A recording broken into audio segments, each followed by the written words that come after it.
Get ready to meet Lee and Robert. Now, Lee has over a decade experience in operations and survived, and Robert has 25 years in sales and marketing with companies such as Coca-Cola. They're married, and they wrote a book titled Tandem, The Married Entrepreneur's Guide for Greater Work-Life Balance. So once you've got the customers in there, right now you can add things as you go along because you've built a brand and a trusted reputation. And so when you create a product extension or another channel, then people are going to gravitate, just like Nike.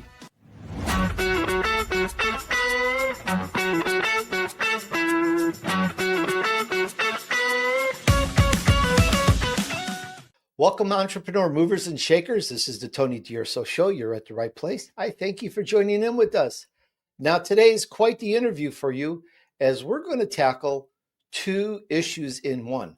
Now, as a business owner or a corporate exec, you have your obligations to take care of. And if you want to survive, you have no choice sometimes in working the extra hours to get things done or to solve a situation. Guys, been there, done that. I worked the 80 to 100 hours a week. I worked years without taking vacations. I know the scene. I know how bad it can get. So whether this is an issue now or not, we're going to cover some topics that you want to make sure you are aware of and that you keep under control. Today's episode is about having a thriving relationship and prosperous business at the same time. Come on, wouldn't that be amazing?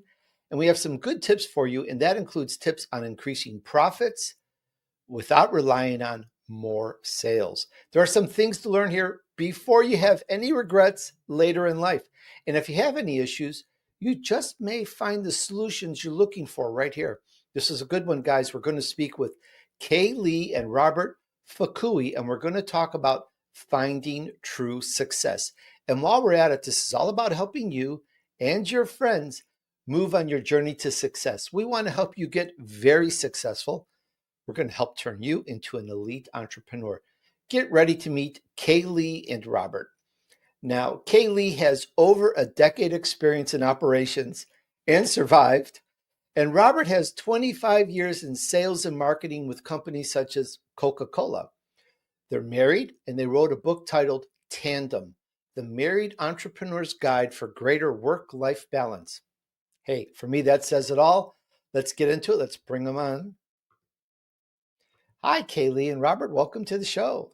Hi, Tony. Thank you for having us. This is great. What an honor to be on your show. Yeah. Sure. Oh, thank you. The pleasure and honor is mine because I, with the audience, am here to learn. As you've heard, I've been through some of this. We all want to learn how to find true success. And these are words like, these are simple words, perhaps like, hey, let's go build a building in that empty lot.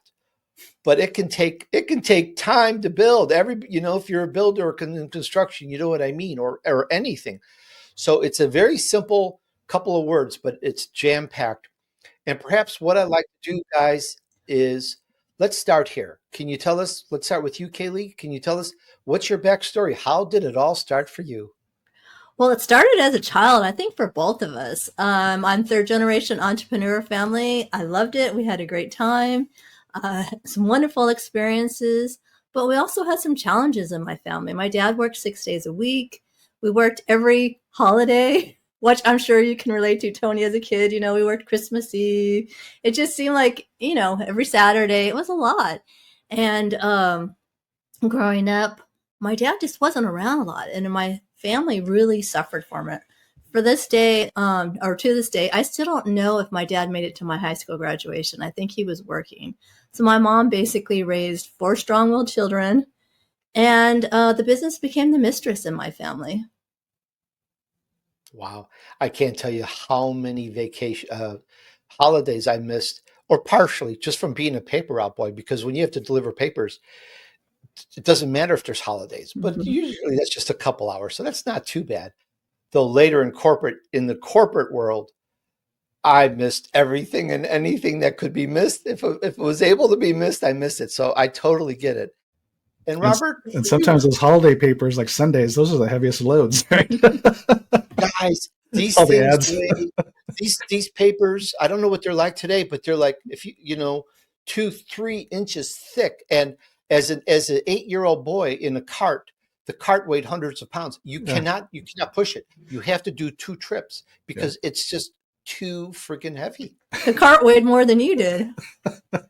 Yeah, which was a good anchor weight against the Chicago winds against Lake Michigan, because those winds would just knock you off in your feet. With the cart, Oh, man. you could at least hold yourself steady. Good thing for the paper out then. You didn't get blown away. Yeah.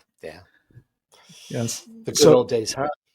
Yeah. So for me, it's kind of a similar story actually, but except my dad wasn't an entrepreneur per se; he was a pastor. But the same dynamics existed because the focus and the energy was all about the church. That the family often took a back seat, and growing up around other PKs, you kind of share the same kind of war stories, battle stories, and it's interesting. The similarities growing up in a church, a ministry back family, is pretty similar to growing up in an entrepreneur family. It's it's all in almost 24/7. Sometimes, if you're literally not working, you're still thinking and talking about the ministry of the business. And so, we grew up. Both of us grew up, and like you too. I mean, just reading your story, when you grow up with this hard work ethic, which is great and honorable, but there is a tipping point. There's a line that it becomes unhealthy, both for your personal self and also for the relationships you're involved. And so, I kind of I like to learn through other people's examples and experiences. I'm much an observer. And one of the things I learned early on in my career, even when my first job out of college was at Coca-Cola, as you mentioned earlier. And yeah, fresh out of college, you want to succeed in marketing and sales. You're thinking about potentially climbing the corporate ladder and all that kind of stuff. And it was only a couple of years into working for them, and I remember just sitting in the middle of the sales floor and just watching people walk by. And some of these sales executives been around for decades, 20, sometimes 30 years. And I'm looking at them and I'm like, well, okay, one, they don't look healthy. They're overweight. Their teeth are bad. I know some of them aren't happy in their marriage and their family, and that's why they're here till 8:00 at night. And I'm just going through this whole thing, and I'm like, yeah, I want to succeed, but I mean, I don't want to do it at that cost, right? And so one evening, about 5:00, almost 5:30, I was sitting in the branch manager's office, and there was a few of us in there, and we were just kind of talking, shooting a breeze as we're, the day's wrapping up. And I remember the regional manager, who has his office just down the hall, stopped in, poked his head in, and said, "Good night, gents." And then he went off to go have dinner with his family. And the branch manager, as the regional manager walked out, kind of gave a snide remark and said, "That loser, lazy." He kind of made some comments like that. And I'm looking at him like, yeah, but he's your boss. It's like, obviously from an accomplishment standpoint, obviously he's achieved more. And so, but yet I saw that he really recognized the value of prioritizing family over the job or the career, and that he could do everything he needed to do, but still be able to go home. And so just within that short period of time, I said, okay, I know what I don't want to do. I do want to succeed, but I don't want it to be at the cost of relationships. Then I saw just in one moment, just the two contrasts in the person that believes in the hustle and grind and just work it until, all in the evenings and weekends and all that, versus the one that when he's there, he's working hard. He's very effective at his job, but then can still go home and be with family. And so that's when I was like, you know what? There is a better way to do this. And so why don't I go down that path? And then when I left the corporate job, 8 years ago to do business consulting, we started seeing the same thing with our clients, that, business was overtaking family. And so we said, okay, we want to help you succeed in your business and grow and scale, but let's make sure that home is good, because otherwise 10, 20, 30 years later, you're going to have regrets. I really like that answer. And I kind of have a very peculiar question to ask, and it's going to seem like I'm against, being an entrepreneur, but let me kind of explain and frame the question. First of all, I've been an entrepreneur and in the corporate world, business world, for relatively the same amount of time, several decades in each. And there's a trade-off there. When you work for someone, literally 5:00, you're out the door, and you don't come back till Monday at 7 or 8. where you spend the first hour trying to remember what you last worked on Friday and where do you have to pick off, because that was like, for me, it was like, what was I last doing, because you have this long weekend and you do so many things in it. And it's very nice because it's very structured and you spend time with the family, and it can be really nice, except there's a lot of uncertainties there. The company had mergers, acquisitions, but had several layoffs. So there's danger. But then the entrepreneur, as we went into just now and in the beginning, you could wind up working a very, very long time. And the reason some of this you've answered, but the reason I'm bringing up it again is you decided to go down this road despite all these hurdles and barriers and problems, and you solved it. And that is what I want to know is why, I'm not trying to second guess you, but what was so strong with you? What was that purpose that you said, hey, I can crack this. I'm going to do this. How did that evolve? I think it's just under your own need, right? It's like I was actually, still working a corporate job. I was actually in pharmaceuticals at the time, and then I was starting my consulting business on the side. So which meant, the consulting gig was a side gig, which meant I had to work evenings and maybe weekends. So, have my day job during the day, and then after dinner, kind of go in the office and start working on consulting stuff. And then it got to a point where I was working till about 2 a.m., rarely. And so by the time weekends hit, I did want to make sure I established kind of a boundary, so to speak, that I didn't want to work on weekends. So I say, okay, on Saturdays, Sundays, I definitely have to have time off. But when you're working till 2 a.m. Monday through Friday, by the time Saturday hits, you're pretty exhausted, right? It's one thing to have just a busy stretch. It's another thing when it lasts for a couple of years, right? And becomes a normal. And so that's when I remember I was just sitting at this desk right here, and it was almost 2 a.m. And I'm like, this doesn't seem right. Like, Kaylee was very gracious, coming from an entrepreneur household. She knew that you have to sacrifice some time to be able to grow this thing. But I said, even in the midst of this, I said, I don't think this is, we're a person of faith. And I said, I don't think this is God's best. So even in the midst of growing something, and I have to put extra effort in above and beyond my day job, I still don't think this is the best. And it's not fair to Kaylee, even though she's gracious. But I mean, literally Saturdays and Sundays, I'm like a zombie. I'm there physically, but I'm not present. And so I started thinking, okay, as entrepreneurs, we're problem solvers. I'm like, okay, we got a problem here. How do we fix this? And so I said, what if I got to bed by 11 p.m. instead of 2 a.m.? That's 3 hours a night. That's a lot of sleep. That's extra sleep. 15 hours a week. That's 2 nights of sleep, basically, right? The equivalent of 2 nights of sleep. If I just got to bed by 11, what would that look like? And then it was figuring out how to be more productive in the time I was working in the office versus just putting more hours, because I had no boundary of time. So which meant I'm just going to fill it up. And then a lot of that time wasn't necessarily efficient or productive. And so that's what forced me, because I created that boundary, it forced me to say, okay, what's the most efficient and most productive way I can get the job done? Totally get it. Kudos to you for doing that. And we're going to help teach other people. We're speaking with Lee and Robert Fukui. We're talking about finding true success. We have some good information here. You can find them at marriedentrepreneur.co/TonyDUrso. So that's marriedentrepreneur.co/TonyDUrso. We have some very good giveaways for you. We're going to cover some of the information that we have in this interview is going to be given away, plus some others. Is there anything else in this on that page or the giveaways, Robert, that we want to tell people about? Yeah, probably the one to highlight is the 5 daily habits to thrive in tandem. Most entrepreneurs and even executives are married. And even if you're not married, you want to have a good relationship with your kids and the family and friends. And so it's those 5 daily habits that if you implement them, and they're not hard to do, it doesn't take a ton of time to do. But if you implement these things on a daily basis, you'll see success in both your personal life and your business life and your career life. And so very simple, just a 1-page thing, and it's very intuitive. When you look at it, you're going to say, oh yeah, but for whatever reason, we just don't do it. All right. Well, we're entrepreneurs and business people in the audience. Please teach us some more. Let's start here. Let's go back to Kaylee. Let's talk about some of the top regrets that entrepreneurs may have. Obviously, you don't have regrets in what you're doing. You've solved it. As Robert has mentioned, you guys have really nailed that here.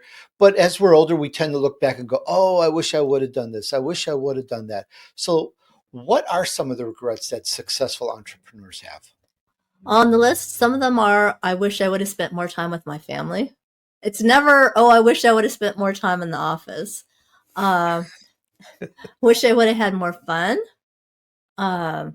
Reconnected with people. You know, sometimes you think of like, oh, I went to high school or college with so and so. I wonder how they're doing. But for that fear, whatever reason, we don't reconnect with them. But deep down, if we were to reconnect with them, they would be so happy, I'm sure, to hear from us. So that's what comes to mind for me. Yeah, there's a book out called The 5 Regrets of the Dying, written by Bonnie, I forgot her last name, but if you Google it, it'll pop up. And she was a palliative care nurse, so her patients were end of life. And she just kind of just started, just for the heck of it, just started asking some of her patients, you know, would there be anything you'd do different if you could redo anything? And so she came up with the 5 most common regrets. And they all have to do with, as Kaylee is saying, something about yourself, your health, and then your relationships. All 5 of them had something to do with one of those 2. Nothing about your profession or other things, or accomplishments, or money, or anything like that. And we've seen several articles and research, even with entrepreneurs, it's always the same thing, because at the end, towards your end of your life, right, especially as your retirement age or whatever, it's your relationships, your health is what you have. Mm-hmm. And then that's where the regrets come in. It's always about relationship and yourself.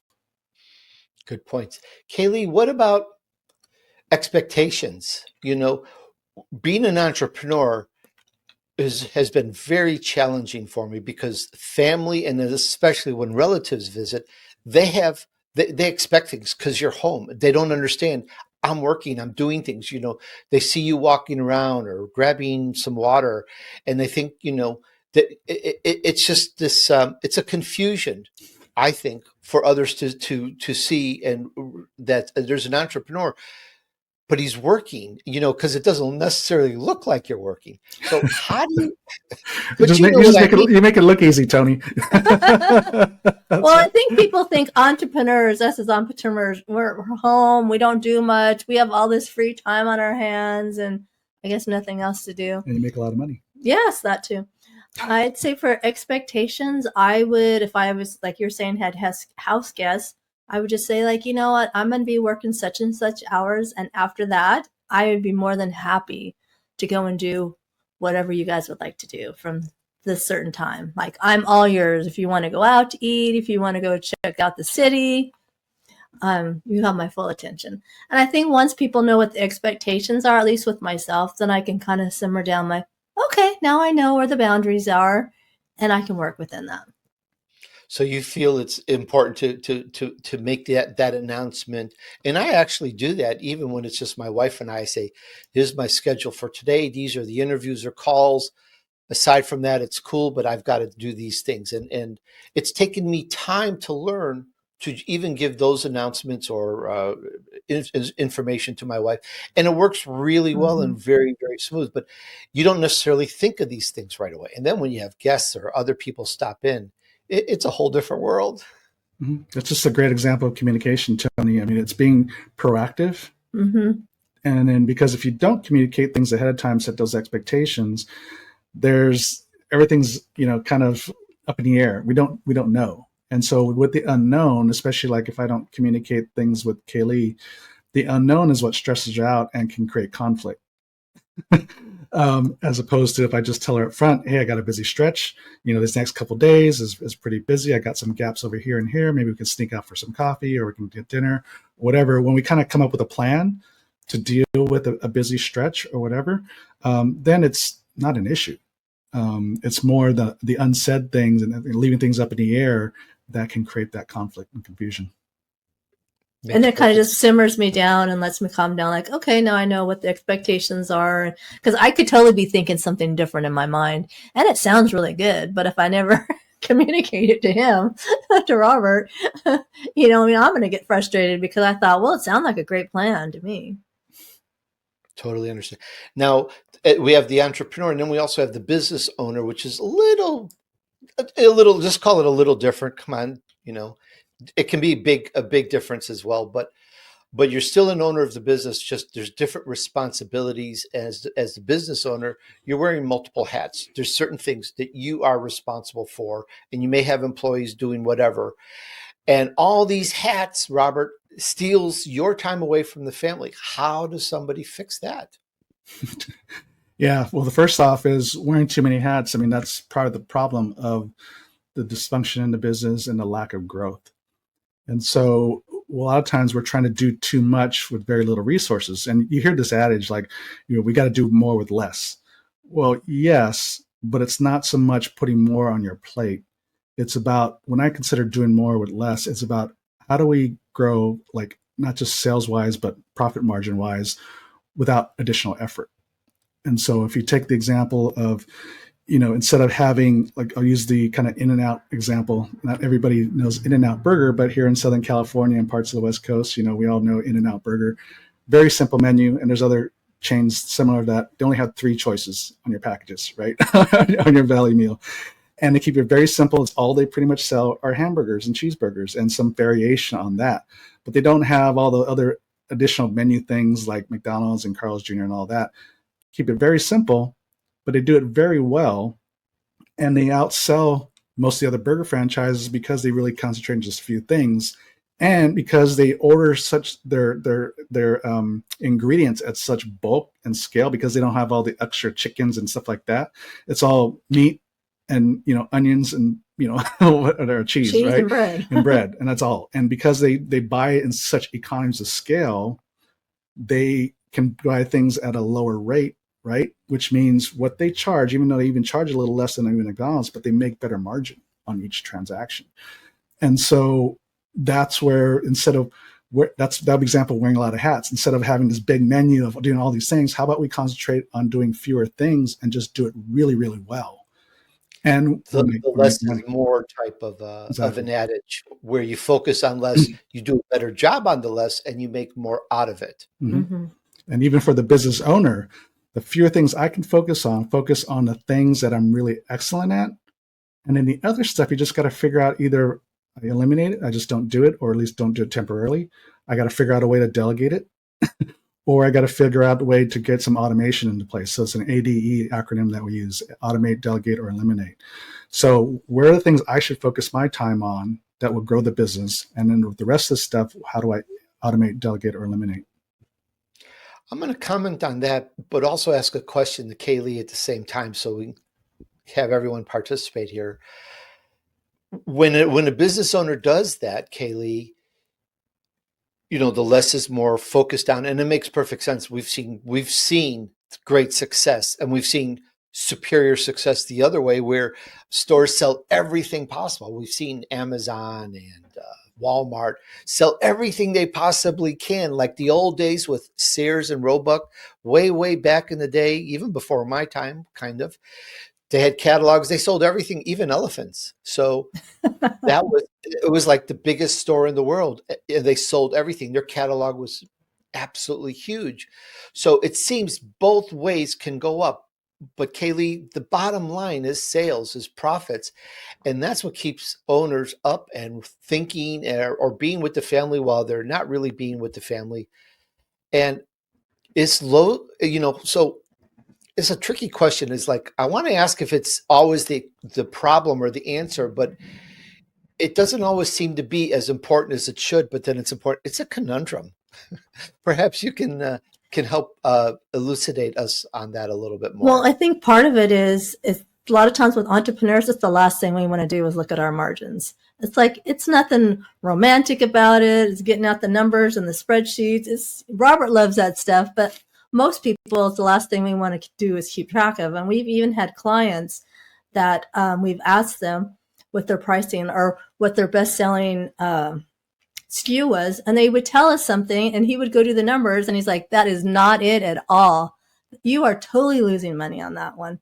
So I think a lot of that has to do with pricing, because we will ask our clients, like, how did you come up with this price? And we hear a lot, Oh, well, I wanted to be the lowest of everybody out there, but we don't even know if the other people are making money or how they even came up with that price, if it's even covering their expenses. So that's a good place to start right there, is with the pricing.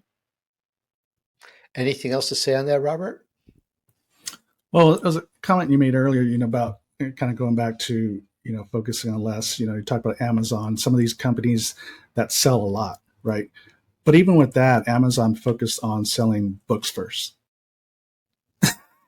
and captured the market and then expanded from there because people were used to buying things online. So once you've got the customers in there, right now you can add things as you go along because you've built a brand and a trusted reputation. And so when you create a product extension or another channel, then people are going to gravitate, just like Nike. Phil Knight sold, running and track shoes out of the trunk of his car at track meets. That's how he started. And then as he developed Nike, then because he had such a trusted brand in the running and track industry, then when he added the basketball shoes, right, it created, some trust there. So still, it's like, it's not about, it's about making sure, especially in the startup mode and the small business mode, focus on fewer things and do it really well. And then you can build as you go along. And even Sears, the focus was catalog, not have stores and all that, right? So that was their focus of doing one thing really well, as opposed to having stores, physical stores and locations that came later. Good points. Now, Robert, your background is, I'm sure I mentioned, your background is marketing and sales. And I know this personally from working in the corporate world. It's the area that's a company struggles. You never can make enough money when you're working for someone else. Maybe when you're working for yourself, there's a limit, but when you're working for others, they always need more money. And would love to get any marketing formulas or tips or pointers that you would like to share with us, because for us entrepreneurs, that's the whole thing. We're successful or not depending on how well we market, because that's what brings in the sales. Yeah, I think the first thing to understand is, what is marketing really? And it's really, at the end of the day, it's about building relationships, which leads to trust, and then they purchase. Right? You don't purchase a product that you don't know unless there's some level of trust, either by reputation, the brand, or you see enough commercials and you say they seem pretty good. But regardless of that, you think about the marketing that you do, whether it's on social media or if you do flyers or if you do print ads or even commercials, whatever, you got to think about, how do I build a relationship with that viewer, with the audience? So it's not just about pushing product and sales and product and services. It's about, what's the connection? How do I empathize with the problem that they're dealing with so that they'll be open to the solution? Because once we align ourselves with the problem, that's what helps build the trust. And then we can offer the solution that says, okay, we can help you there. And so it's really about building relationships. And the second thing is, so when you make the sale, it's not really the end of a cycle or end of a funnel, because a lot of people hear the sales funnel, marketing funnel, and all that. What that sounds like is that there's an end game, which is sales, right? But the reality is, marketing is a cycle. And so the sale is actually the first stage in building a really trusted relationship, because marketing is about lead acquisition and then retention. You want to retain the customers too, so they come back and do more business, right? Because if you lose them as fast as you get them, then you're going to be spending a lot of time, money, and effort to get new customers, and still stay flat as an organization as far as growth, because we're losing them as fast as we're getting them. So you got to understand that. That's where understand, going back to the relationship piece. It's not only building trust so they make a purchase, but make sure they have a great experience and staying connected with them at some level to continue to build and strengthen that relationship so they continue to do business with you. Plus, that's where the referrals come in. That once you have a great experience, they trust you. You can see that you're not just in it for the money. The next thing you know, they're also referring business to you, and that's will boost your marketing efforts, instead of just, even if it's just time, or whether it's time and money that you're putting into the marketing. When you have that all working cohesively and you're building trusted relationships with your customers, one, the retention is automatically going to grow your business, because every business, even organically, are going to get some new customers, even if you don't do any kind of advertising, just by word of mouth, right? So if you retain a high percentage of your customers, you're naturally going to grow without you doing any kind of quote unquote marketing. But to me, everything we do in our business is marketing, because it's whatever experience that the customer is getting, good or bad, is saying something to them. Robert, we need you. We really need people like you. I will endorse you anywhere you want. Use me as a reference. One of the last, this is why I say that. I mean, yeah, I'm Italian and I could act silly sometimes, but one of the last companies I worked for, and I was a VP sales and marketing, all they cared about was the money. Bring the money in. I brought the money in. I brought in amazing income for the level of what we delivered. But the delivery and putting and taking care of the customer was so non-existent. I actually eventually left the company because it was just wrong. So the reason I say, that's why I say we need you, because the sales is not the end all. The sales is not, the final point. It's the beginning. And I really love that philosophy. That is really so important and refreshing. Kaylee, anything you'd like to add on that? After a coughing fit. Yeah, sorry about that. No, it's all about relationships. You know what I mean? It's all of our clients that we have. We built great relationships with them, and it's people we'd, excuse me, still would want to continue to hang out with them, whether we're working with them or not. Kay, is there anything that you would like to add to that? I just like to say we're all about, Robert and I, about building relationships. It's not about selling to somebody all the time, because you know what? How many times have we become friends with somebody and later down the road they decide they want to do business with us, or they refer people to us, because not everybody's a fit. And you never know where they're at in that cycle of needing help. And it's not a one-way street. It's like, how can we help each other? And that comes by building relationships, making safe places for each other, and getting to know each other. Yeah, kind of have a funny story. Well, that you can add that, because I think I know where you're going, because I want to ask the question, and then you're going to tell me that funny story, because you're husband and wife, and working together can be, I'm not trying to be silly, but can be a struggle, because you're working, but you're also, you're with each other all the time. And I'm curious on anything that you can recommend, or do's and don'ts, or advice, because we have entrepreneurs, they may or may not be with their spouse working on it, but they're still living with their spouse. So any of your do's and don'ts might be very helpful for us.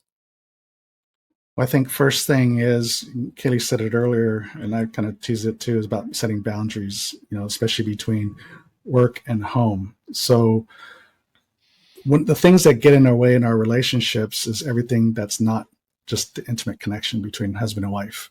And so usually we're bringing in external things, whether it's our business or career, or even our volunteer work, taking care of family issues. There's all this stuff outside the home that we're doing. And a lot of times it creates kind of a little bit of a split in our marriage, because, husband's doing this, the wife's doing this over here, and we connect for a little bit over dinner, and we're just kind of two ships passing a night, and things get really busy and our life gets out of whack, and we have very little time to connect. And so we got to make sure that we have some healthy boundaries in place, so that when we're home, we're not picking up texts, we're not answering other calls or emails and things that aren't relevant to our relationship. And so, like, this is very common, right? If you've seen at a restaurant, you see a couple sitting together and one of them is usually on a phone or the kids, right? And so that's an example of, that's a boundary right there of no phones at the table, so that we can connect.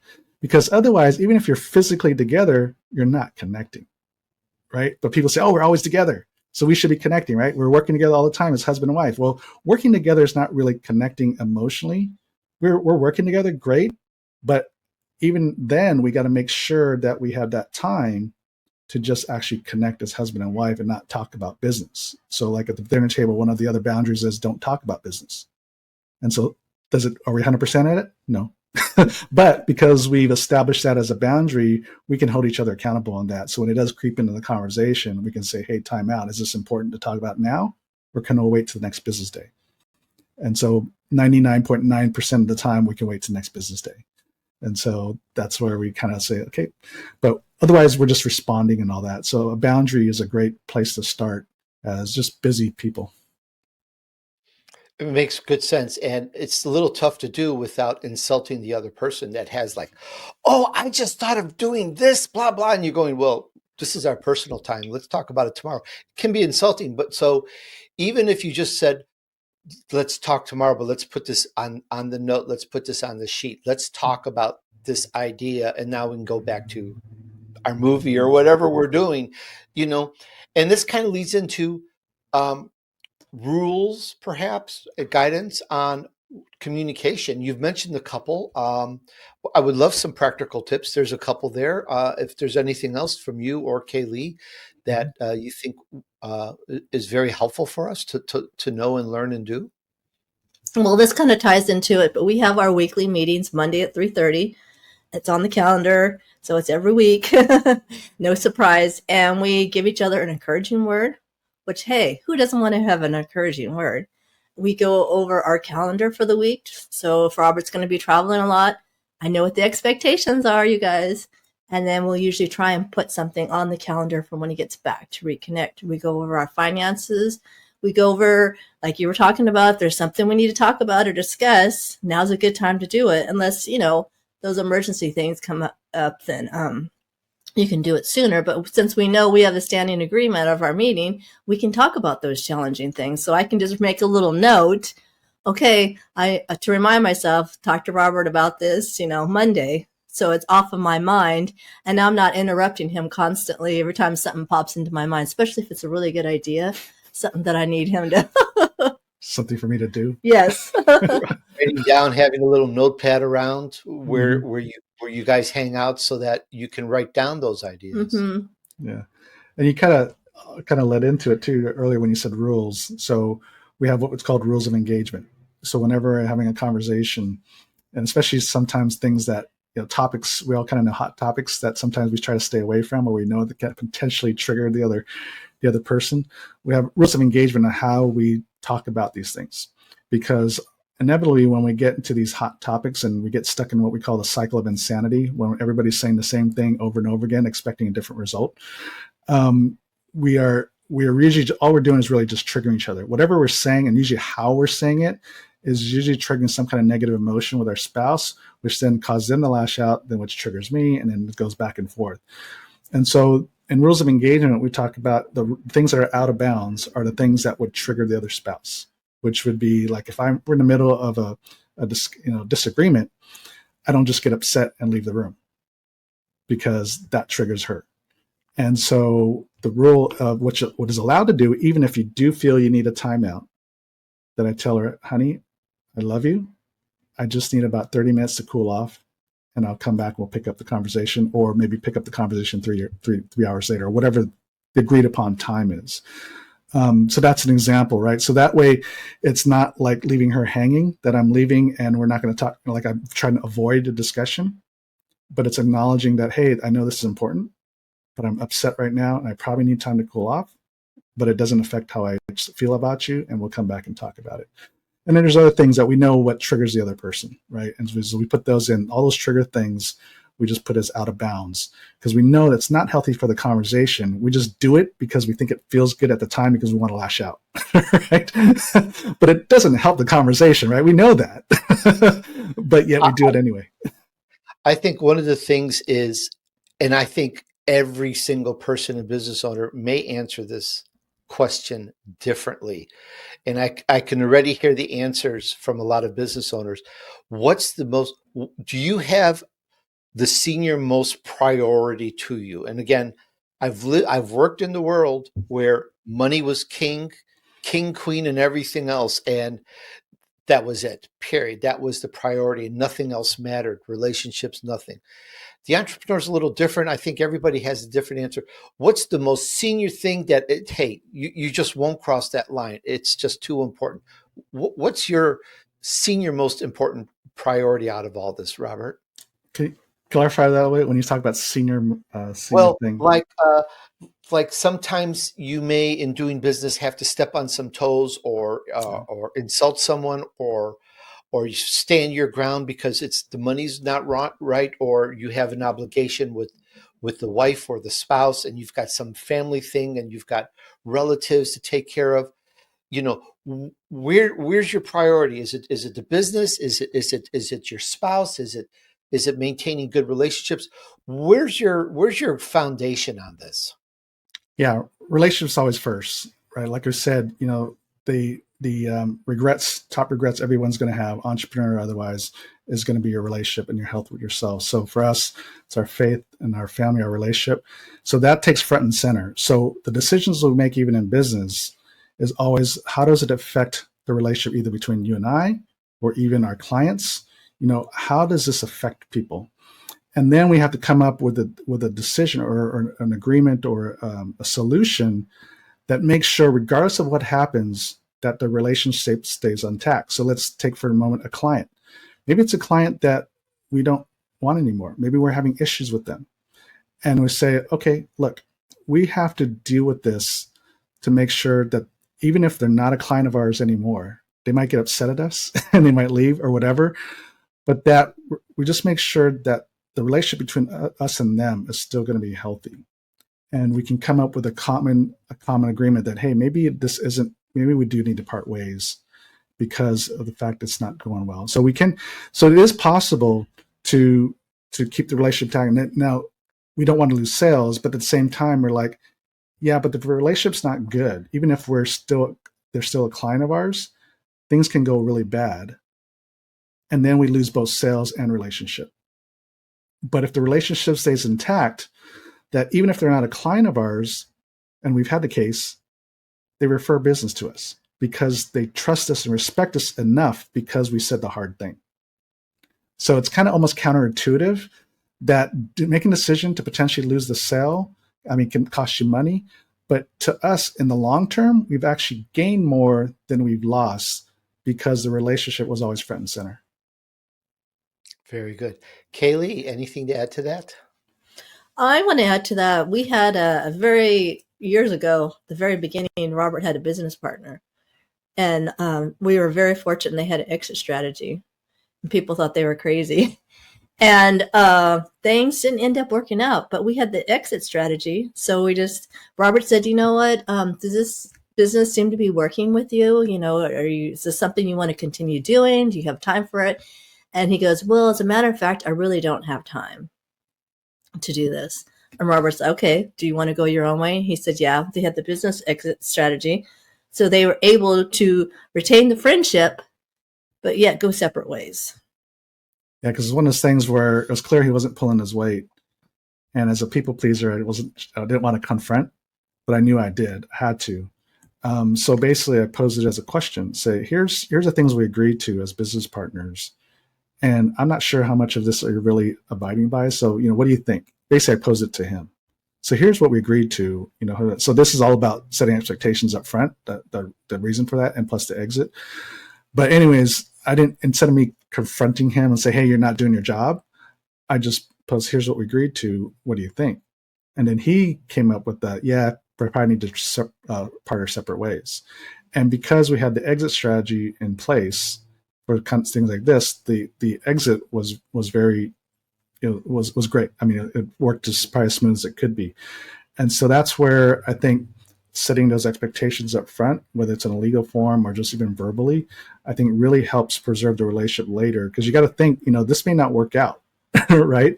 We all go into this in the beginning saying we want to tackle the world, but there is a possibility it doesn't work out. So what do we do in that case? And so because we had that up front, that it maintained a relationship, and I still had to have a hard conversation, but it was based on expectations that we both agreed upon. And then, as Kaylee said, the relationship's still intact. We're just not doing business anymore, which is fine, but the relationship is still good. Once again, this is Lee and Robert Fukui. We talked about finding true success. What a great interview. And you can find them at marriedentrepreneur.co. And if you go to /TonyDUrso, you're going to get some free giveaways and guides and stuff like that. Guys, I just want to thank you so much. Very good advice, a lot of good information. This is hard-won information. This is not just nice have to, something that, oh, it'd be nice to have, I mean, but this is something you've lived, you've learned, you've worked, and I'm tracking with you. Very important for all you entrepreneurs out there. Guys, I just want to thank you so much for coming on the show and telling us about it. Thanks, Tony. Oh, thank you for having us. This was fun. All right. And thank you, guys. And here's a special thank you for those that listen to the end. Would you do me a favor? Can you share this with a few friends to help them too? All right. Let's use this and let's help you move on your journey to success. Thanks. And remember, just take action. Success awaits those who persevere and remain steadfast despite the odds. Sow good seeds. Do good deeds. And join me on the next episode of the Tony D'Urso Show.